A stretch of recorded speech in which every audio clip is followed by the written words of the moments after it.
everything going.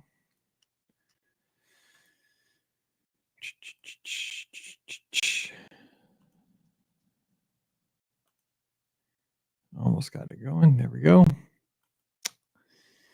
And make the post on Facebook and make the post on Twitter.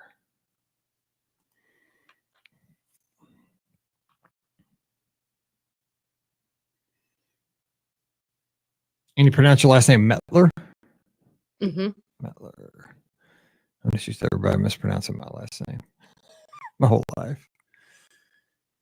Yeah, my first name is Lyn. You don't have to say that, but so my whole life I've had that misspelled. They say it right, but everybody leaves this the second N off my last name like forever. So that's just how it always goes. But whatever. I'm just, if that's the worst thing that happens in my day, I was always like, whatever. That's right.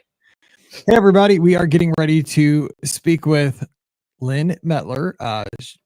We're going to learn all about Southwest Airlines and saving money on your flights and tips for flying Southwest. A lot of changes coming in 2025 with Southwest here in just a second. So getting the show ready for a week from Monday. Now we are jumping ahead because, as some of you guys know, I'm going to be sailing the Disney Treasure here this time next month. And so I have to get one show ahead because I will not be in the studio that week. So this is what we're doing here. So I've not lost my mind. We're going to pretend like this is the week of Thanksgiving, the Monday before Thanksgiving, which is perfect because that's the busiest travel week of the year. So boom, talking flying. All right. So let's get things going here. Close that. Close the Discord so things not beeping when people are posting. All right. Yeah. So I haven't lost my mind. I'll be talking about the week of Thanksgiving. It's just we're pretending for the podcast feed. And everybody will be commenting like, no, it's not. It's Wednesday. Okay. Phone do not disturb. My dad will text. All right. Here we go.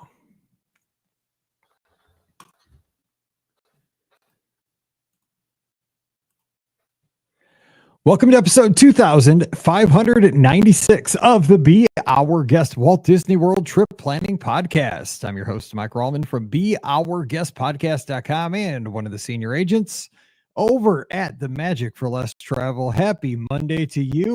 And we are following our Canadian friends. It's our turn down here in the States this week.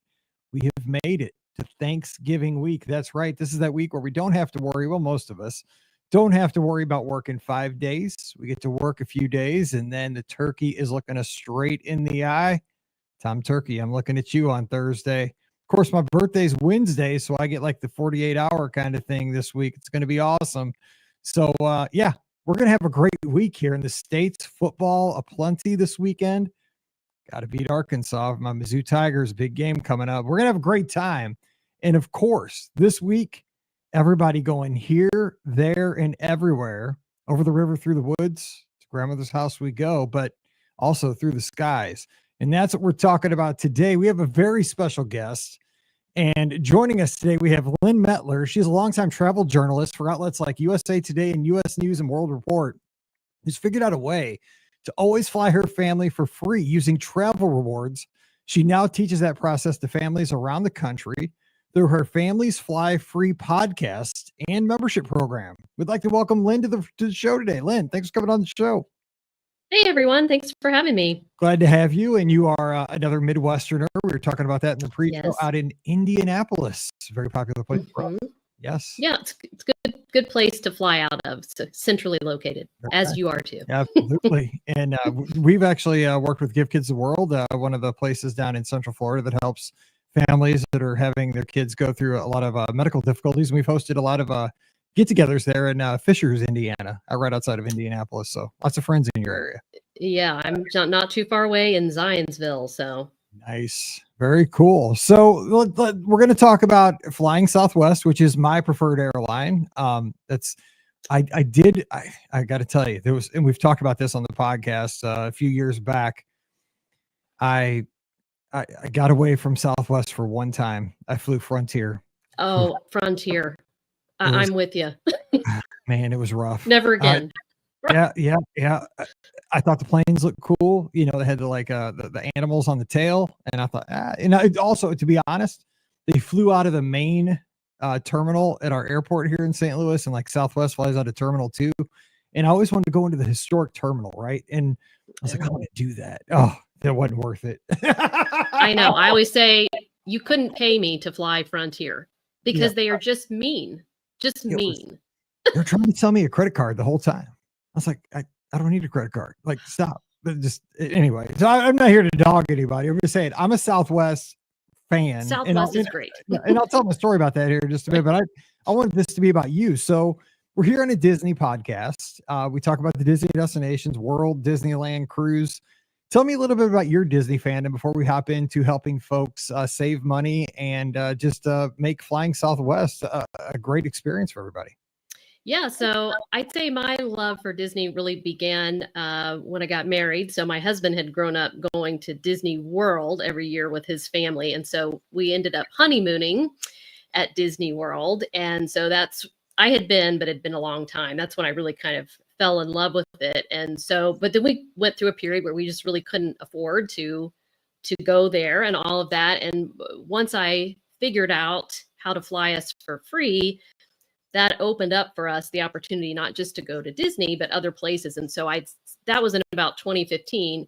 And so what we've tried to do is go to Disney World one year, Disneyland the next year, and kind of rotate between the two. And then we went to Disneyland Paris for the first time last summer. So that was on my bucket list to see that. And so I was excited to get to see that in person. Very cool that you've gone to like all three of those destinations. Now, which one would you say like ranks the highest? Because I know these things are like very fluid, right? You ask me one day, World's at the top.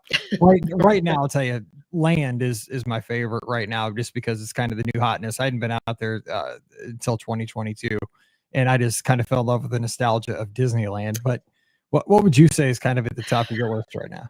I mean, between Disney World and Disneyland, you know, they both have their high points. And the first time we went to Disneyland, we were just kind of like, this is it. And we came in the wrong way. Like we came in through the parking garage and it was just not a good entrance. And we were like, okay, we're going to take the kids. It was just my husband and I. We're going to go back. We'll do it again. And it was so much better the next time. We went in the right way. And then we really came to appreciate, like what I love about Disneyland is how compact it is, how you can do both parks. We like you said, the nostalgia of it is amazing. They have Mr. Toad's Wild Ride, and all those kind of rides that you don't have anymore, you know. And we absolutely love, like one of our favorite rides of all time is the Haunted Mansion Holiday that they do out there. I mean, that is just a jaw dropper. It is. And ironically, because I talk about this on the show all the time, I don't get that movie at all. Like I don't understand that movie. That movie's weird to me. But I went on that last year when I was out there. I did it 4 times. Oh, yes. It's so like, it's stunning. The soundtrack of it is awesome. The visuals is awesome. The movie, I think, is just the weirdest thing ever. I cannot get through it, but you're exactly right. That's such a cool attraction. Yeah, they just have outdone themselves with that one, just because it's just a complete redo is what blows my mind. So we love all that about Disneyland. But then there's just you can't beat all the options at Disney World. And I'm a big fan of Guardians of the Galaxy. I could ride that ad nauseum. I just love that one. I think that's the greatest ride of all time. You're tougher than I am. I get that it's a great attraction. Just I can't do it. Tough to ride. Yeah, I can't do the motion. Yeah, seriously, I tried. I was there I was there for the media event when it opened. They said you can ride this all day. You can ride for 6 hours, as much as you want. I was like, check please. One time. I like that on some kind of roller coasters, but that one I do fine on. I just think it's just fun, you know. And another well done.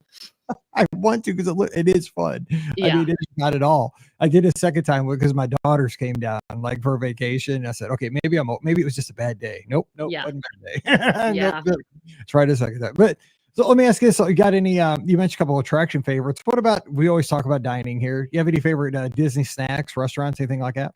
Liberty Tree Tavern. Oh, yeah. That's just been a long time favorite of mine. Once we ate there, there's just nothing better than that, in my opinion. So, and we often like to go over Thanksgiving. We've done that for the last several years. And it's like, that's your Thanksgiving dinner, you know? I was going to say, you nailed it for this week. You picked the perfect restaurant for exactly. Right now, if you had a perfect place to go, it'd be Liberty Tree.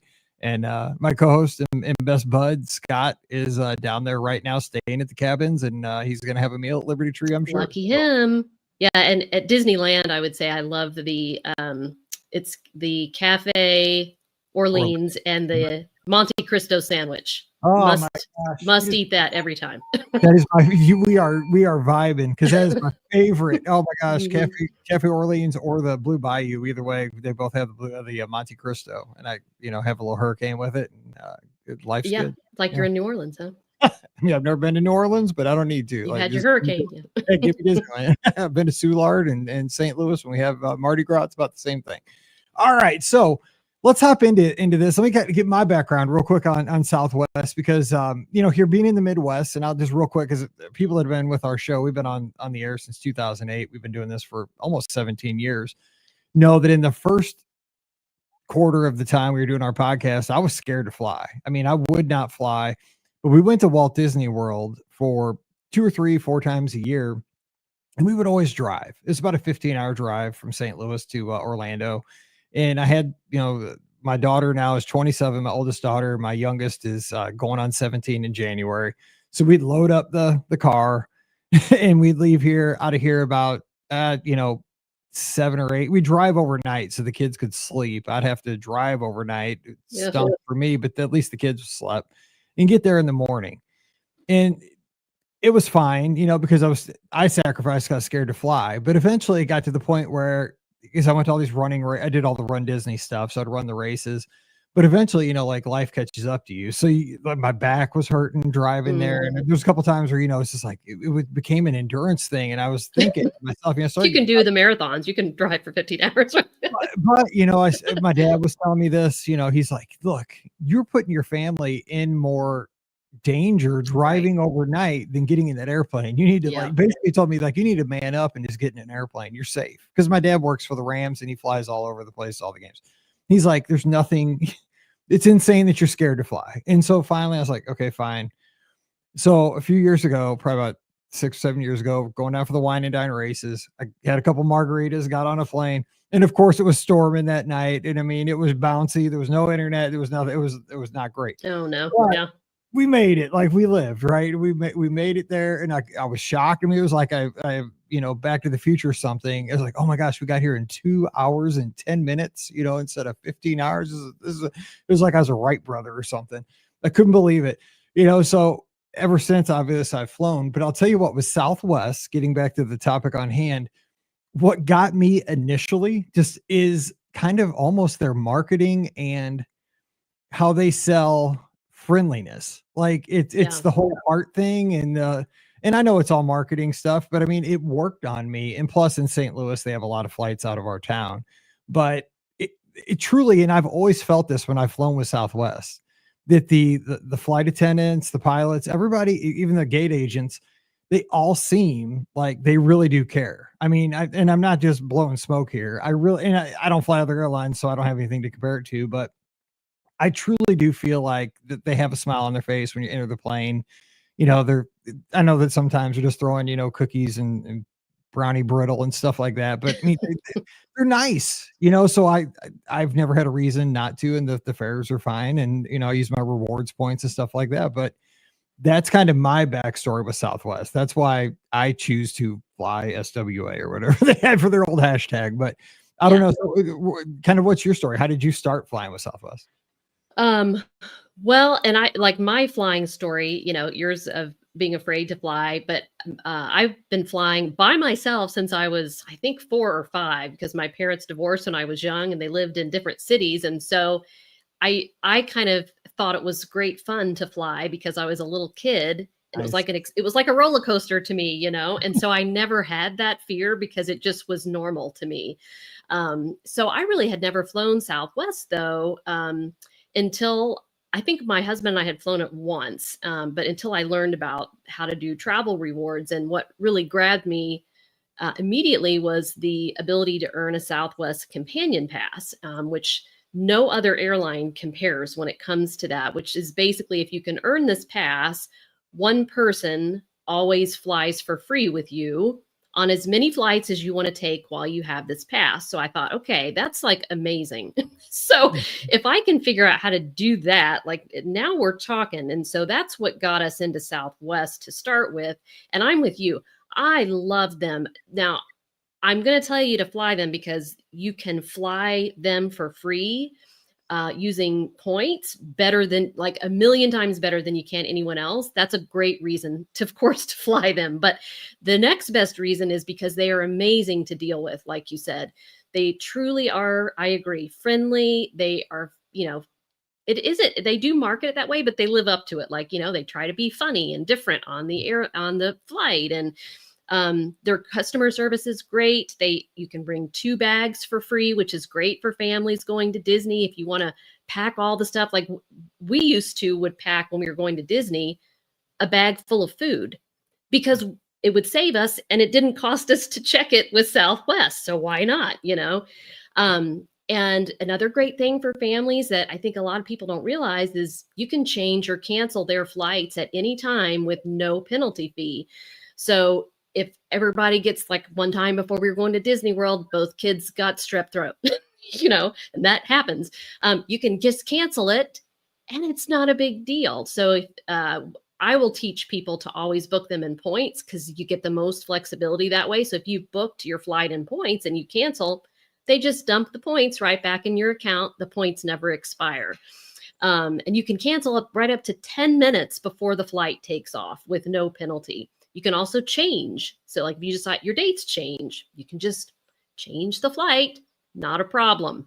And so it really helps reduce stress, I think, when it comes to traveling with kids and everything. So, and just the last thing I'd say about, in terms of dealing with them is, yes, they have problems like every other airline, because I don't want to ignore that. They've had some famous meltdowns, but so like we just saw Delta have it here over the summer with the Microsoft update that messed everybody up except Southwest. And so they all have those issues from time to time. But what you'll find with Southwest is generally they handle it much better, and they will make it up to you with travel credits or something to try to make up the difference, instead of being like, sorry, the Frontiers of the world that are oftentimes just jerks.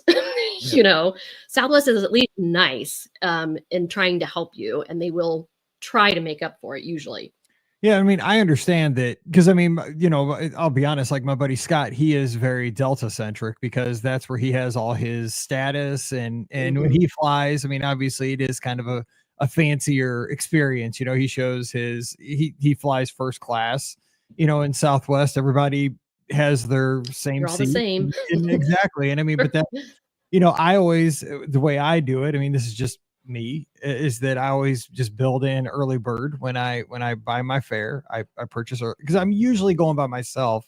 A couple times a year, the family goes, we go on a cruise. So I buy plane tickets for all 4 of us, and we'll go to Walt Disney World or Disneyland. So I'll buy it for all 4 of us. So then it does add up when you're multiplying things, by 4, it adds up. But when I'm going solo, it's just, 20, 25, $30, each way.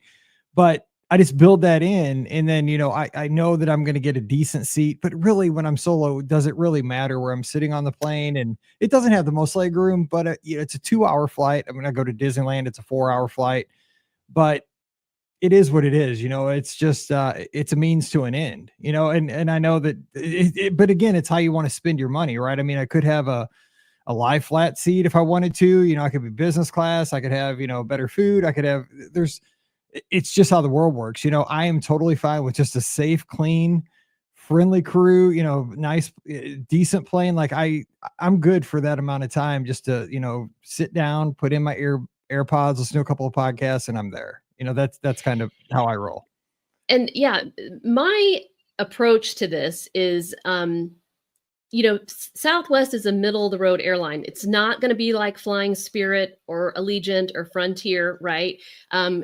They actually have some of the best leg room in the industry for their standard seats. And you can, like, I do not teach you how to do layback seats. And there's a lot of that out there, fly first class to, I don't know, Thailand and stay in the penthouse or whatever. My game is, how many places can I get my family for free every year? And we accomplished that on Southwest. So I have a lot of people that too are hung up on Delta. Like, listen, you guys, you can do 5 times the trips for free on Southwest than you ever could on Delta. And so it comes down to, would you rather fly Delta once or twice a year for free? Or would you rather fly 5 or 6 times a year for free on Southwest? Does it, and you know, your goal is to get to the destination. It shouldn't be the flight experience, right? That's like 2 or 3 hours of your life. As long as it's comfortable, it should be fine. It's more about where you're going. So if you can get there for free, you can get to see more places around the world. And that's what this did for my family. We only could afford to drive anywhere before, and this completely opened up the world to us. Like, I'm just jaw dropped now at how many places we were able to take our kids there. I've got one in college now and one who's about to be 17, and they're not so interested in traveling anymore. So heads up on that, you guys. No, right? I'm with you. It's like I said, 27 and going to be 17 Right. as well. Yeah, it's like, are they ever home? Like, I don't know. Do it while they're interested, and make those memories that you'll cherish forever. You know, whether it's going to Disney as much as you want, and going other places too. You know, maybe you want to go to Alani in Hawaii, for example. Scott tells me he's been there this past summer. It was killing me. He's going back in March. So now that Southwest goes to Hawaii, I am so getting. We've been there twice for free on Southwest, not to Alani, but just to Hawaii. So my wife is really, really wanting to go there. So we're going to make that happen. We came close last summer, but it's going to happen. So you mentioned the companion pass. Tell us a little bit more about that and how to earn that, strategies, and what that's all about. So the Southwest Companion Pass, which I'm just going to point out is different than Delta's Companion Pass. Those of you who are like, oh, but Delta has one, or oh, but Alaska has one. Those you can use one time, and then the person who is buying the seat, they have to pay in cash for their seat, and then they can add their companion for free. Alaska's, you even have to pay $90 to add them. Okay, Southwest is different. You earn this pass, and then you can bring your companion with you on as many flights as you want to take while you have the pass. And it's good from the time you earn it till the end of the following year. So the way I teach people to earn it, like my people right now are working to earn it so it lands in January, and then it'll be good through December 2026. Wow. And I have a process where you always have a companion pass going forward that lasts for about 2 years, because there's no better strategy than removing the cost of one person every single time from the mix. You don't have to pay any cash for them. You don't have to pay any points for them. And you could theoretically, if you wanted to fly every day of the year, you could add them for free. You do pay the $5.60 taxes per person per way, but basically for $11.20, you fly them to wherever you want to go. So the way you earn the pass is you have to collect 135,000 qualifying points. That sounds like a lot, but it's actually very simple to quickly accumulate those. And what we do is we take advantage of Southwest's they have multiple credit cards. So the way I teach it, you do have to responsibly engage a handful. I do it very different though, 2 to 3 travel cards to work my system. I'm not someone, there's a lot of people out there just telling you to have a wallet full of cards. And I think that's overwhelming and time consuming, and people get into trouble doing that. But so what you do is you open 2 of Southwest cards, and the way they're set up is you meet a minimum spend, say $2,000 or $3,000 in the first 3 months. This is a good time of year to do it because you're probably spending stuff on holiday gifts and everything. And I just teach people, put your everyday spending on there. You're not buying something just to earn these points, right? You're just using things you're purchasing anyway to help meet that minimum spend. And then you earn a big chunk of points, like 50,000 points, 80,000 points. And you just have to do that 2 times. And then you've netted 135,000 points, and you've got the ability to add this companion for 2 years. And then better yet, you can use those 135,000 points to fly everyone else in your family for free. So if I earn the companion pass, I book myself in points, and I add my husband, for example, who's my companion, for free. And then I book my kids in points. So none of us are ever paying anything to fly. That's the idea. Wow. Because, and I have a Southwest card, but I'll be honest, I know a lot because again, I know a lot of our folks are huge Disney fans. Obviously, we're a Disney podcast, and a lot of us have Disney visas, and we use kind of a lot of us use that Disney Visa for everyday purchases to earn, rewards points through them. So I think it's just you just kind of have to shift your focus, right? Do you want to earn rewards points towards what you're going to use on Disney vacations or flying? It's kind of just how do you want to put your rewards and what maybe you get more bang for your buck. And there's a better way than the Disney card to accomplish what you're trying to do there, which is to save on your, Disney dining or park tickets or whatever. And one thing I want to make a point of is on the Southwest cards, we're just trying to meet that minimum spend and earn that big chunk of points. Then stop. Yeah. Not like continuously use it. Just kind of once you hit that threshold, then you're good for the 2-year period, I guess. Yes. And a lot of people think that you have to spend your way to that 135,000 points. That's probably the number one mistake I see people making. They've got the Southwest card, but they're putting all their spending on it and trying to earn 135,000 points by earning 1 point per dollar they spend.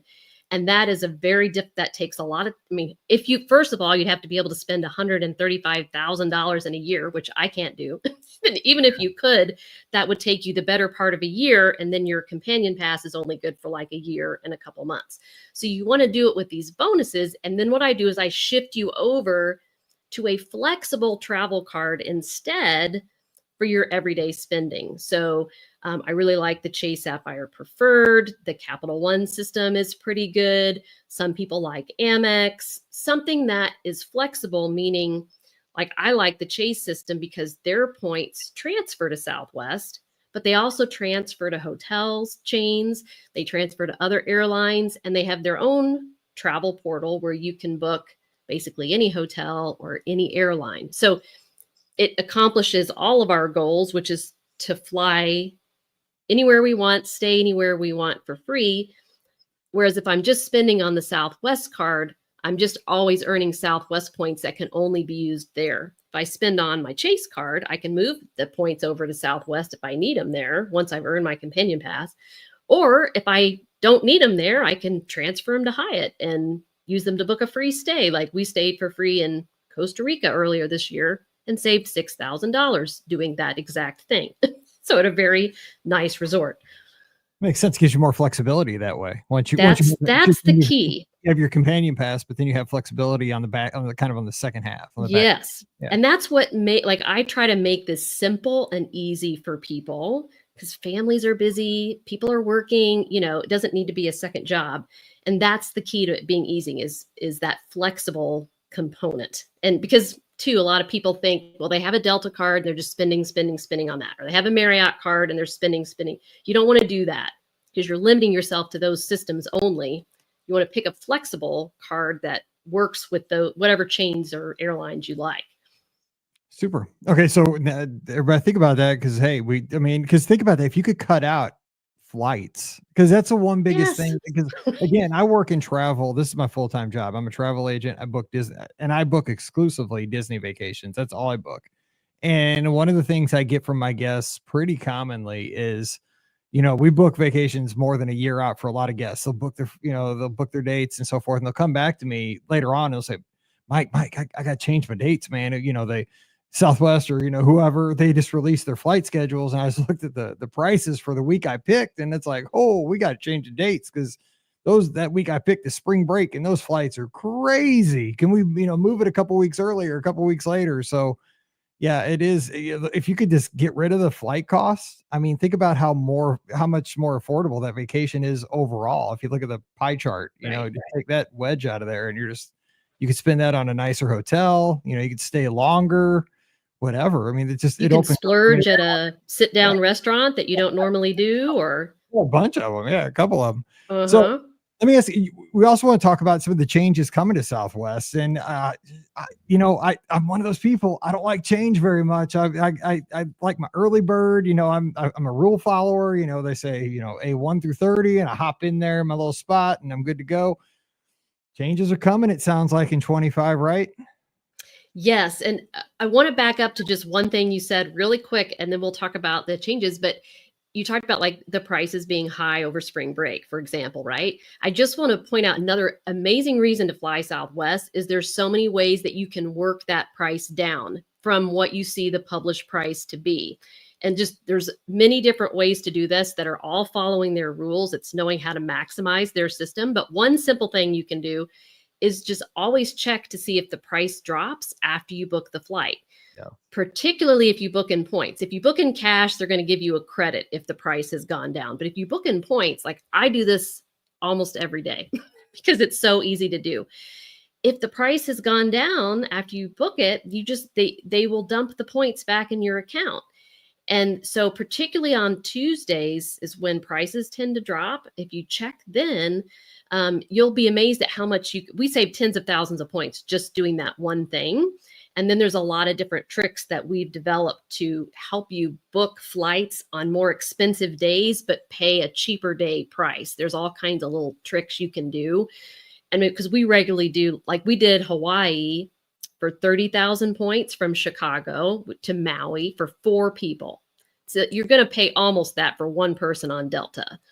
So, and it's by using some of these different compiled strategies that you can, once you book it, you can work that price down. So I would just say, you don't always have to move from the more expensive dates. Just know that because remember, they're very flexible, so you can change it, And real quick, with a lot of these things, can you do this through the Southwest app, or do you have to do it like on a? Because I mean, a lot of these things, you could do when you're just standing in line at the grocery store. That's what I do. Yeah, because we have. If I'm taking a walk or picking the kids up or what, It beats doom scrolling on Twitter. Save $1,000. Yes, that's exactly it. Always check that. So, okay. So changes coming to Southwest. So the big one is they're going to assigned seating. Now, that's the biggest complaint that I always hear from people if making the shift from one airline to Southwest, but they don't have assigned seats. How am I going to know where I'm sitting, right?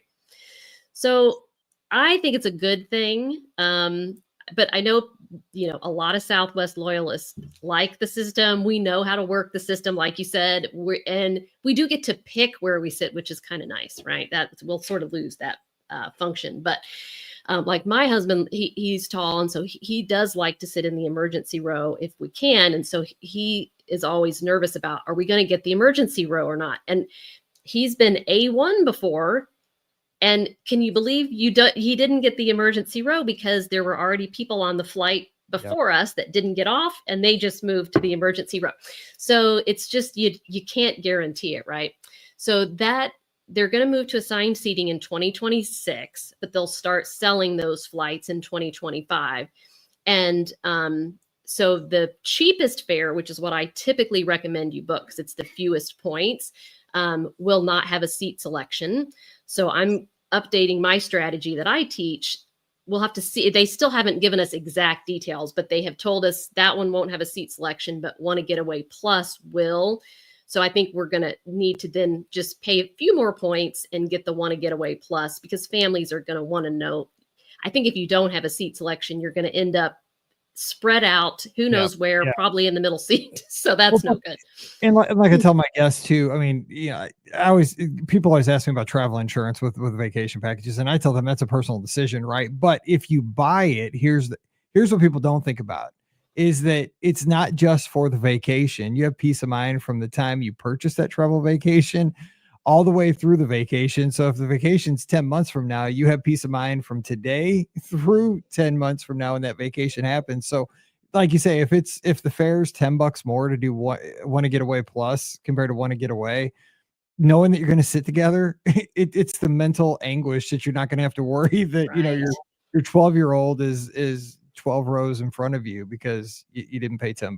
Like it's just not worth it. Just go for it, I would say. Yeah. And like the way I teach people to replenish their points is just through their everyday spending. And we tend to have a ton of points just doing that. And so it shouldn't be a problem to have to pay however many more points to get that seat. And they're also going to be adding extra legroom seats, which I know like a third of the plane will be extra legroom. I think a lot of people are excited about that. And here's a tip is they're going to start retrofitting the planes beginning in January.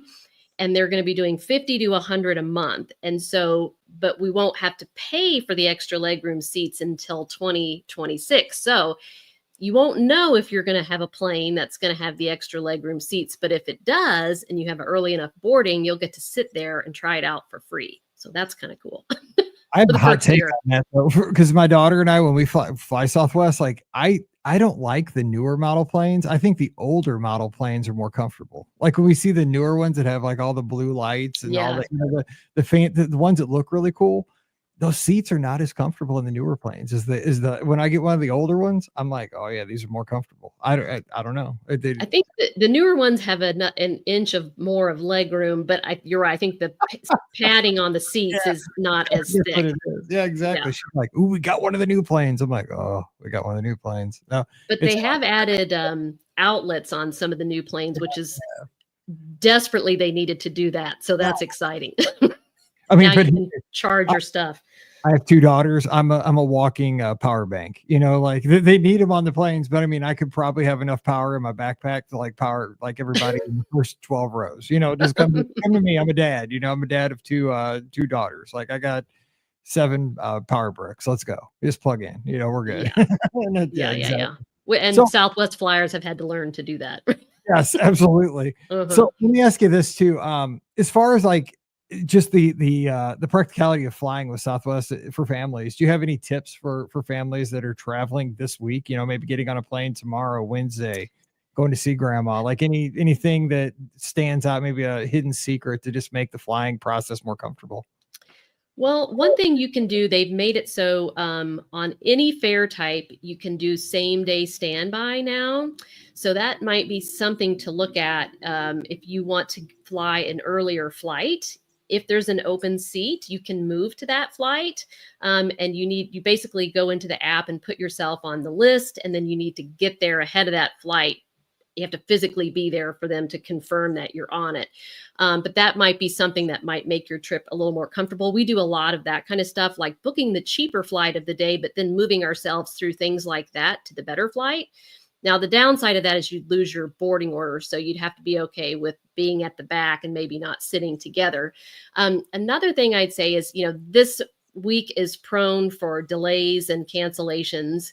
And so if you find yourself in any kind of scenario like that with Southwest, you want to always, always, always ask for a love voucher.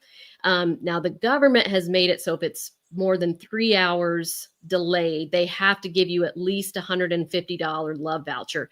But any inconvenience you experience with them, ask, because more often than not, they will give you those. And then it gets complicated, but we have a whole way you can, I just did this recently. I took everyone in my family that had any kind of a travel credit with Southwest or a love voucher, because we had some delays this summer. And I combined them all into one big travel credit that doesn't expire and moved it all to me. And then I used it myself to book, again, a free flight. So you can not just use points, but if you can collect enough of those, you can net yourself some free flights that way too. So just always ask. I think people don't know to ask, and you can ask at the gate. You can also ask afterwards. You can just go on the Southwest site, go to the help area, and you can fill out a form there, but you'll have to know your flight details. So try to keep track of that, your flight number and all that. That's awesome. I mean, I'm like just overwhelmed almost with the great information you've shared today, because really knowledge is 90% of the battle, right? Just exactly. To know, it's just knowing to go about this. So where could we go? Because obviously you have all these strategies. Point us someplace we can go to learn these strategies a little bit more in depth as we move. Because people are going to have their turkey dinners today and this later this week, and be fiddling around on their phones and computers, and it's be a great time to kind of get a jump on 2025.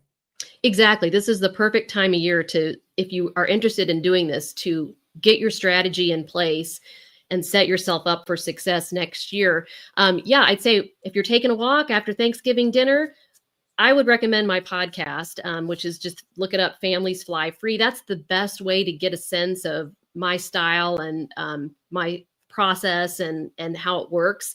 And I do have a membership program if you want to just come in, have a plan given to you. I have a simple step-by-step process that that just works to do this. That's easy. And then we provide personal support, and we have a community of people that are all doing this. We have tons of Disney folks in there because this is such a, as you said, if you can eliminate the flights to Disney, that's a huge expense. Like the average cost of a flight in the US is $350. And so just saving that on one set of, one flight for a family of 4, you're, well over $1,200 or something like that. And then there's a whole lot more you can do with it too. Once you kind of nail the flights and working the Southwest system, and we do go beyond Southwest. I like to say that too. So you don't have to just fly Southwest. You can fly another airline here or there, and we show people how to fly to Europe, which they don't fly to Europe. But I do want to say that's another change coming, is that next year you're going to be able to fly Southwest to Europe through Iceland Air. And we are very excited about that, because that would be a really good deal. Particularly if we don't know if you could use your companion pass, but that would be nuts if you could. You're hoping. Oh, that'd be too amazing. We'll have the wishbone out later this week, and like on the Charlie Brown special or something. That's really cool. So as we close out the show today, I got to ask you this question, because you've given us such great information. But this is kind of how I close out on Mondays. We typically do trip reports, but I thought this would be perfect for our audience this week. And, practical, great advice for folks that are, this is the time, we're always looking to make our vacations better and save money doing it. But do you have a great memory, like from a family trip at a Disney destination, whether it was you said you honeymoon there, but like a quick, just brief story you could share from one of your trips, just a special memory from a Disney trip? Gosh, we've had so many. You probably, just like, because Disney's doing this marketing campaign right now. I don't know if you have the commercials in Indianapolis. They're on streaming stuff, but it's like they're going around kind of with like a camera crew, and they'll have people like, "What's your Disney moment?" People pull out their phones and show a picture, then kind of tell the story of what's going on, kind of something like that. Yeah, I think for me, it's like to get to Disneyland Paris was a big one, because that really. To me, Europe always seemed out of reach, even when we started to do this. And so it took me a couple years to kind of figure that out. But the fact that I could take my whole family to Europe was amazing. And then just my husband and I went to Disneyland Paris last summer. But that was just super special to me, to see Disney in a foreign country. And I see Buzz Lightyear speaking French. Oh, my goodness. I've seen him speak. I've seen him speak Spanish, but I think that was in Toy Story. Yeah, exactly. Yeah. So funny. So I think that was special, and we've just kind of made like Disney at the holidays and at Halloween too. I would say some of our best experiences were at Halloween. At Disneyland in particular, they just, as we talked about the ride, but just overall, they do Halloween way better than Disney World, and our family loves Halloween, and so that was always has been a special time for us to go out there and get in the Halloween spirit and do the party and all of that. So you guys haven't done a cruise yet, huh? We're not big cruisers. I've only taken one cruise in my entire life. It's not a Disney cruise, but be careful, man. One Disney cruise and you'll be hooked. Those things are pretty fun. Yeah. So that's still on our list. Yes. All right.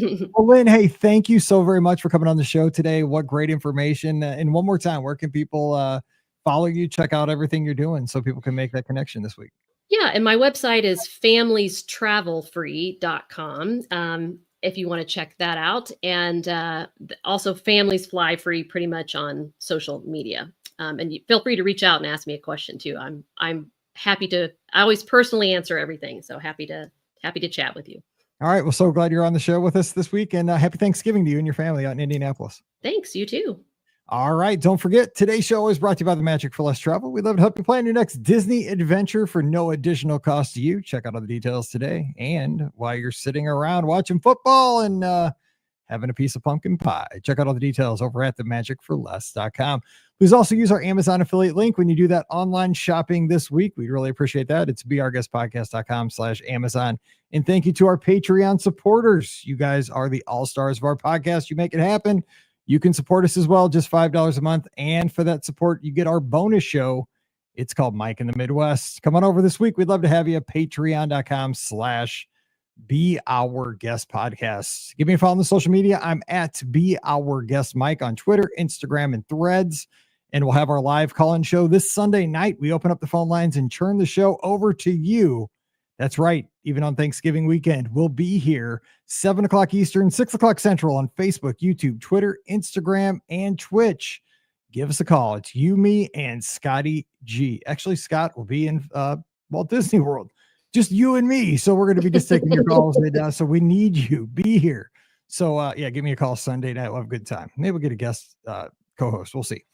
All right. And also we have our Discord server, the Clubhouse, 24/7, 365. Drop in beourguestpodcast.com/clubhouse. All right. Time to get out of here until we get back together again on Wednesday with more of your listener questions for my birthday. We'll be back for until then. So for Lynn, I'm Mike, wishing you a great Monday. Whatever you do, stay safe, stay healthy, and we'll see you real soon. Thank you so much. That was great, man. That's so much good information. That's great. Good. Yeah. It's pretty amazing what you can do. So my goal is to educate more people about it.